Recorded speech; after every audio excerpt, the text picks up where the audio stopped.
Kapok aduoko penjo miduoko miwacho no. Abenda nyalo mede gimore wach matombi kuwacho ewi Karoli Omondi missing this show.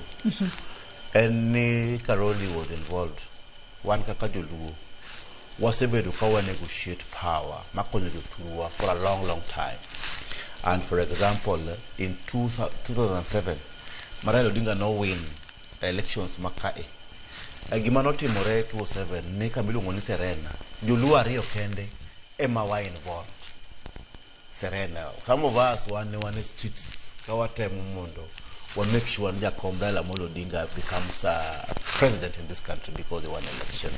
But joluo ariyo manentiere Serena. Manentiere among the four ka manentiere Serena mane side marwa. Nen ngamiluongo ni Agri. Secretary Mother committee, the legal person, Mar committee no, iluongo ni Karoli Omondi. When they went to negotiate on our behalf, nene gi bedo compromised. Bane gi work gi iluongo ni state departments. Instead of negotiating power mondo wakao sirkal, bagi keto Jakom Raila Odinga bo work gi only state departments. Anyang' Nyong'o, for example, no bedo ngamiluongo ni Minister Mar Public Health. Mano was a state department, no Ken ministry. Utino Kajwang no work no ministry Mar migration, a department of government. So Karoli Omondi and James Agri negotiated us out of power. Manewa semako. Emago pon mono ko wuno bedi Karoli. To kendo kuma ne utimocha. Kendo udok me because the two of you, Karoli Omondi and James Agri negotiate on behalf of the community. And we ended up without a government. Kolokarai la whoop to wacho nusu nkeka and what have you. Number three, the other person maneno meso upsetika. We could have gotten absolute win in 2007. Except Kalonzo Musyoka no donje gimlungu ni pre-election agreement gimwai Kibaki bubedo deputy president, the vice president by that time. So our negotiation was becoming so little. Gimatim Brenda version to bring you to park Gimatim version. And we already, as ODM and as a community was say agree, no debate a broad-based government. Makoro manyo team Brenda any manifesto get a moloso manifesto chair. Angisini, if I'm included in that team out of the five, and Nyalo, even the deputy president can in hopeful need the bed included. And Nyalo simply included.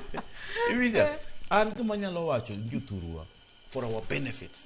You discover Nikara, the Milungo ni chairman, the chair, Mar budget committee is more important than even the deputy president. Nikechango. Because Gumatim Renjo can kauga sirkal most of the time. Gikao sirkal mundo gilos budget makonyo turgi. To budget of Jothurwa.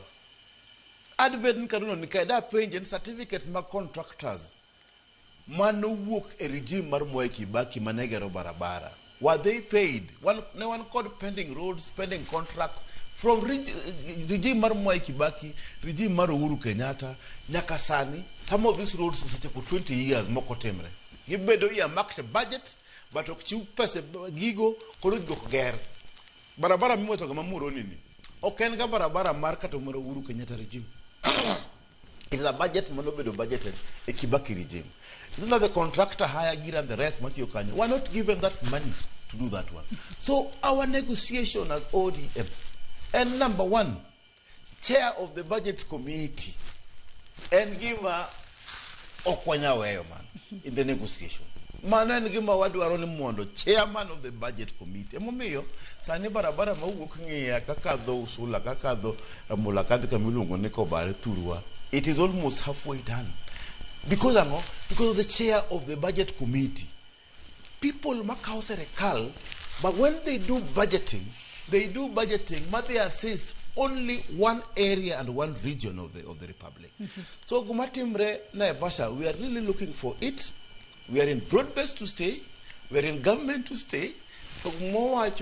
Any Jothurwa bende ungeni, it is important to stay in government. Number two, Ngabe poda penjo usifu na miluongo ni Karoli Omondi. En gima rach ni onge. Mention okay, I'm sorry. Onge right of reply. Onge right of reply. Okay. But gima timore en ni ODM jalo moko ng'at moro miluongo ni Okach Bigi nowero ni ng'eni duoge liel en mila. Yes, going back to the funeral. En ni waparo manosenindo. Even before Raila Odinga 1 year anniversary of tim mondo wadoge liel, people are out there mondo giketh chama mar Raila Molo Odinga. Gimane no ka jomoko mane wacho ni jogi dwa uso chama, muburo wacho ni ng'o. Jok mane uso chama, gin jok mane noko kande. So the chama is strong, and the only thing that we can do now, okwanyala badon issue mar ODM. Number 2, even Jothurwa bende. For instance, nyen kawuono nego beni timo yiero kawuono mar Kenya. 11th of ginene. En ni kawuono nego beni timo election. Sani ka poni wadhi election. Nad bin adier koro wadhi election no kawuono, for example. Ang'o ma Jothurwa an go? We don't have many choices. Waonge gi many choices. Mawanyalo dhigo a negotiation table. Gima wan go as we speak now, an ODM. That is what we have in hand. Koro the only thing monyalo timo en ni ODM nigi weaknesses mage gi challenges mage. ODM nyalo bet ni tuo tokotho. Inyalo thiedhe. Tuo mane makoro tuo e gisadi, weaknesses mage masechemo kentiere godo sani. Miwacho ni inyalo thiedhe mano motelo ne wuoth makoro gidwa chako gi UDA mano mar ng'wech mar laro kom 10 piny e yiero mar higa mar 2027. Gima timo ODM en ni ODM nenen gomo bedo grounded in a very solid ground.